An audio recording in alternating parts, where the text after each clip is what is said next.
Brkić, prva tekma Lige prvakov je za vami. Kako ste videli današnjo tekmo in rezultat, ki morda glede na prikaze na Celjanov niti ne najbolj realen?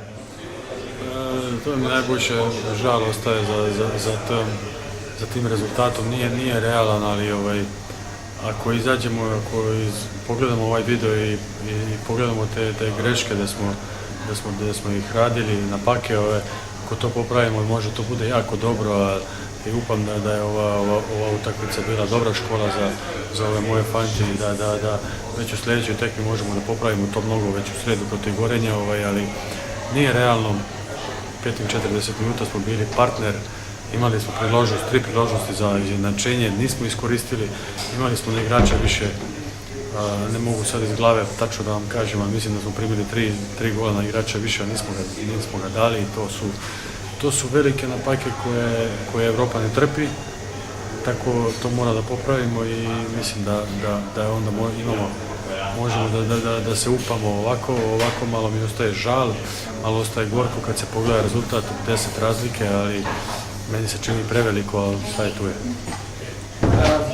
Pomembnejša tekma, kot je bila ta danes, nas čaka že v sredo, ko v dvorani Zlatorog gostujem Gorenje.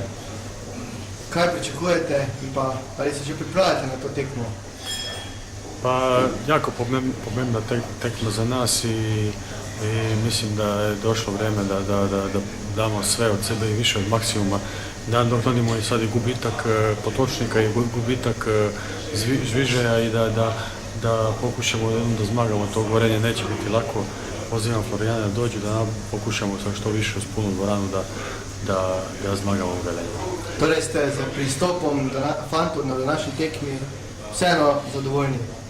Pa zadovoljan sam, ali nisam zadovoljan sa koncentracijom, sa razmišljanjem u zadnjih tih 10 minuta.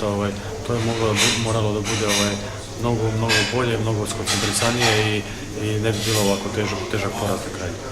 Veliko sreća u nadaljevanju.